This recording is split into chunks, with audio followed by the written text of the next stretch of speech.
Ladies and gentlemen, check it out, coming to you from Victory Amplification. It is the Sheriff V4 guitar amplifier. So what is this? This is a tube preamp. I think there's 4 tubes in there, but it's also got an integrated 180 watt Class D power amp. So you can run this right into a guitar cabinet and play through, 412 or 112 or something with it. Indeed, I did run it into a cabinet for some of those parts on the song at the beginning of the video, but only some of them. Why do I say some? Well, because it's also got integrated 2 notes, Dyne-IR, cab, sim, and microphone modeling. So you can take this XLR out right here, or a TRS or unbalanced out, run right into it, say a recording interface or a PA system or just like a full range monitor cabinet, and you can play like that. It integrates via USB with your computer. You can download the 2 Notes software, hook it up to the computer, dial in some great cab and microphone sounds, and then you can store your cab sim and mic sim presets on a 6-position rotary switch right here, just like you can do on a 2 Notes Captor X. So you could have some 412s, some 212s, everything just dialed up there, ready to go to get a great mic'd up cab sound either to the PA or recording interface, and then you can also play through a guitar cab if you want. No need to play through a cabinet, so this could be a silent recording and live solution. It's just you've got the option if you want to play through a cab. Now, it would be considered kind of like a big pedal, but you could put this on a pedal board. It could be mounted on a pedal board. Some of you have pedal boards the size of aircraft carriers, or you could just set it up on top of a guitar cab and rock out with it like that. But obviously there's a channel switching switch right here, so it's kind of meant to be on the ground if you want to use it like that. So let's look at some of the other features here. Let's talk about the preamp in the unit. You've got basically 2 channels, a PLEXI channel and then kind of a hot rod PLEXI channel that's got a lot more gain. You've got a 3-band EQ, bass, middle, and treble, and that is shared by both channels. So you got separate gains and masters for the vintage and the hot rod channel. And then you've got reverb here. You can add reverb like on your 2 Notes cab sims if you want to as well. You can do plate verb, hall verb, all kinds of different reverb. But this actually has its own integrated reverb as well that you can use like regardless of whether you've got it going on the 2 Notes output. So in other words, this reverb knob right here is a completely independent thing. So that's nice to have because if you're just plugging this into a cabinet and not using any of the cab modeling stuff, you can still get reverb using the integrated reverb on the unit itself by just turning up this control right here. What else we got here? A send and return effect loop right there. There's also a foot switch jack here. There's a switch on the front to change between the 2 channels, but you've got another one back here that you can use for like remote switching in case you maybe put this on a pedal drawer in a rack or something. You can remote switch it. They also give you a 9-volt powered output here, and that's for powering external pedals. That's kind of nice. You might not need another power supply if you just want to run like 1 or 2 pedals. You can daisy chain them off of here and get your power for your pedals right off this unit. So that's pretty much it. I want to solo some of the parts outside of the mix from that song so you can hear the tones I was able to get. And I'm also going to demo the 2 Notes software a little bit further and show you how you can make your 6 presets to store on this rotary switch here. I'll show you some on-screen examples of how you can tweak the microphones and try different cab sims and all that good stuff. Okay, here we go.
So I just cut the rhythm part on the song at the beginning of the video, and so I'm on the rhythm channel. I had a gain about, I don't know, maybe almost 3/4 of the way up on the vintage channel here, the rhythm channel. Vintage, rhythm, you know what I mean. What you'll notice about the Sheriff is that as you turn the gain down, things thin out a little bit, and you get more of that kind of bright, you know, like a Plexi or like an early '70s super lead. And I assume it's probably because there's a bright cap on this pot, and it's just kind of part of the sound of one of those amps, you know. And so they've actually faithfully recreated that. As you turn the pot all the way up to 10, things fatten up, and maybe on 10 it's like a little too fat, and then maybe you want to back it down. So I'll show you what I mean by that.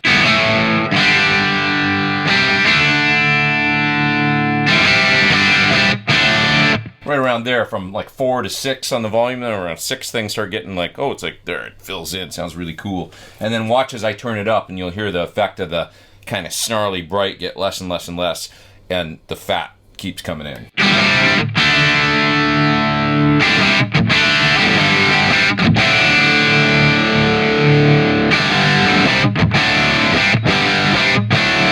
Right? So when it gets about to there, that's about 9 on the volume, I feel like I'm losing a little bit of that snarl that I like out of a Marshall Plexi or Super Lead, so I'll just turn it down just like I would generally on one of the real amps many times, down to like 8.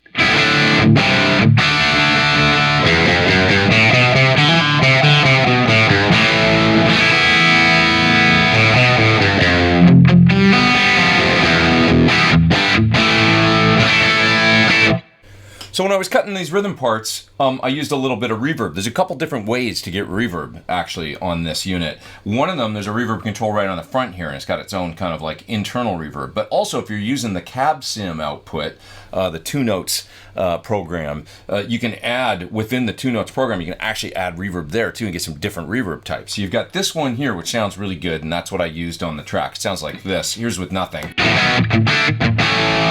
If I turn up the reverb. Now the sounds are pretty different when you change the channels from the vintage to the hot rod channel. Let's listen to it. I want you to listen to the low end as I'm playing here. I'm just going to mute a note, and then I'm going to hit the switch.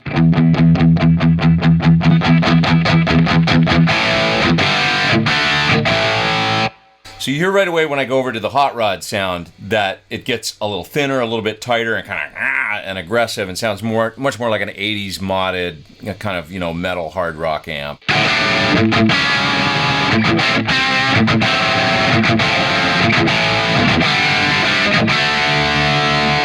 Right? It's pretty lean in the low end. That's just kind of the character. It's not like a rectifier sound or something. It's straight up sort of modded Marshall all the way. So I'll go back to the vintage channel again one more time here.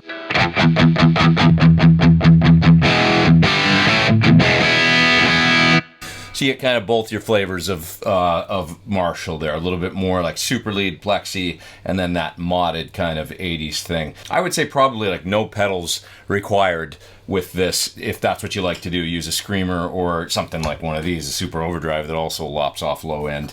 You don't really need to do that. You're just going to hit that other channel. It's automatically going to do that and give you that hot mids kind of, you know, boosted 80s sort of sound.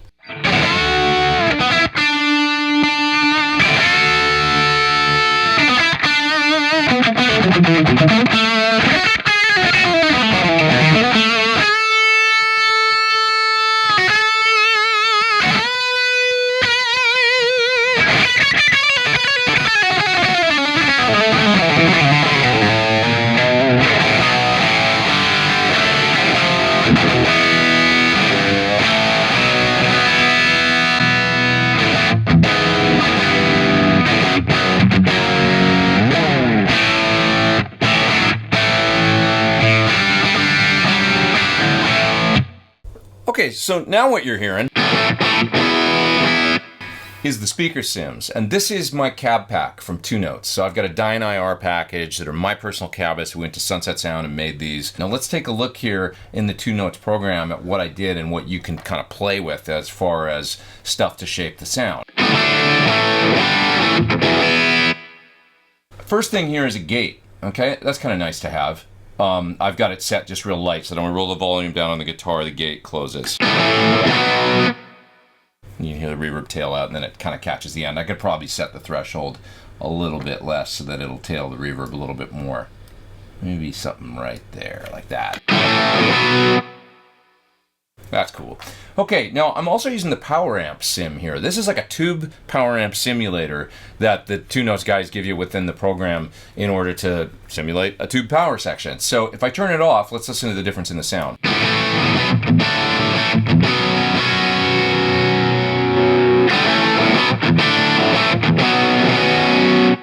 I like what it does to the mids and makes them kind of, you know, martially aggressive. I've got the EL34 setup going here. You can change this to whatever you want. This is a push-pull EL34, so like a kind of like a 50-watt PLEXI, I would assume. If I change this to 6L6s, listen to the way that the sound changes. Kind of interesting. Or here, I'll change it to push-pull 6L6.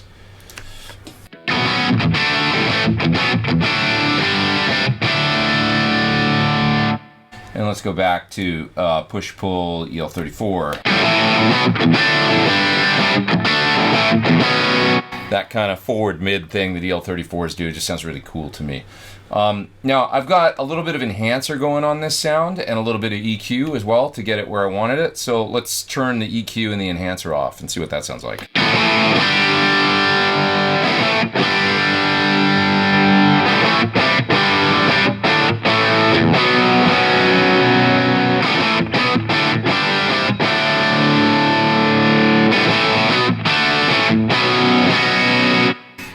In listening to it now, I might have even gone a little far with the enhancer on the brilliance control here. I'll turn that down a little bit. But this lets you add top-end sheen via the brilliance, or the thickness. You can add some low-end thump.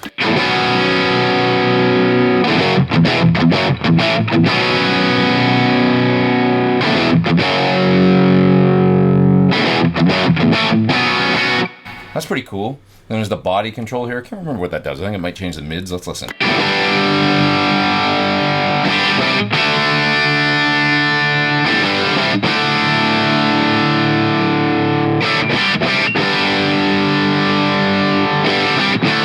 Kind of contours the mid-range. If anything, it maybe scoops it out a little bit or something and acts like a loudness control. And, you know, you can change this between guitar and bass settings if you're running a bass through here and get some different effect going. But anyway, I like the way it sounds right about there. Let's turn off the reverb on the pedal and listen to just the reverb here in the 2Notes program. Okay, I'll turn it up so it's quite a bit more wet. So that's pretty cool. That's one of the halls. If I change this to, let's say, a spring reverb, pretty cool. It's like, you know, a totally different sound. You can get a whole bunch of different stuff here. The cathedral, the crypt, you know. Right, that's much brighter.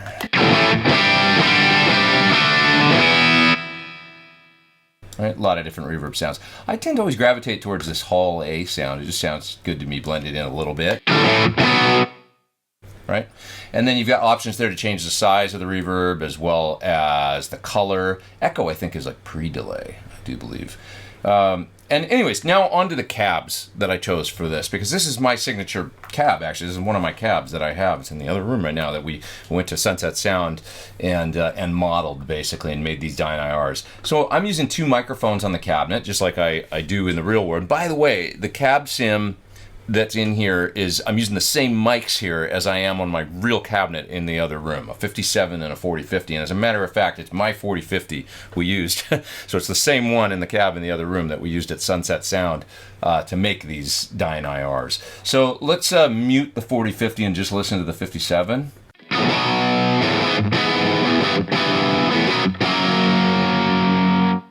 And now we'll mute the 57 and listen to the 4050.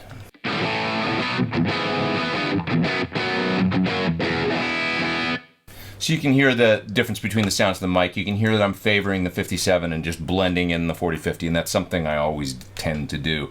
I'll tell you what, I'll turn down the 4050, I'll blend it in, and you'll hear exactly kind of how I use one of these.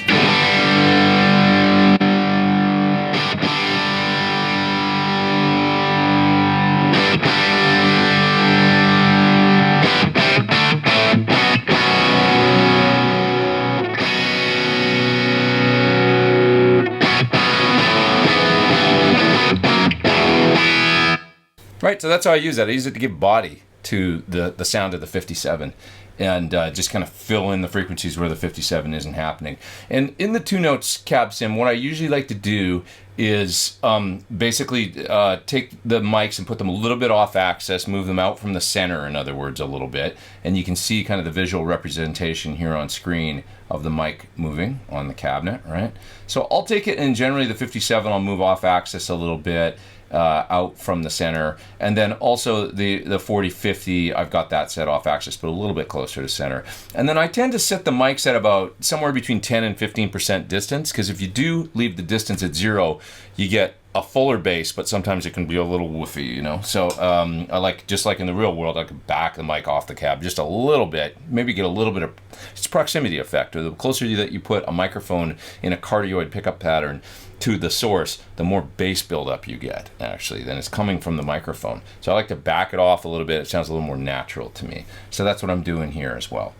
So anyway, that's it. That's basically how you use the 2 notes cab sim. And once you've got a sound that you like using these cab sims, you know, and you can try any number of cabs, 212s, 412s, open back cabs, whatever you want to do, you can store these on this control right here on the unit itself, and you can have up to 6 different cab sims and call those up on sessions, on gigs. So you could have an open back sound, you could have a closed back 412 just like this, whatever you want. Thanks for watching my video on the Victory V4 Sheriff guitar amp. Integrated tube preamplifier, Class D power amplifier, also integrated with the 2 notes cab sim software, so you can send a great mic'd up cab sound to a PA or to your recording interface. You can play it direct, you can play it through a speaker cabinet using the speaker output and the Class D power amp. For more info, you can click in the video description down below. It'll take you to all the info and specs and everything about this unit, as well as some other ones that they make. This isn't the only one in the series. You can get some different models with different tones. And hey, please hit subscribe if you haven't. Hit the little bell beside the subscribe so you get an alert when I put out new videos. Thanks so much, you guys, for watching. I am Pete Thorn. Take care.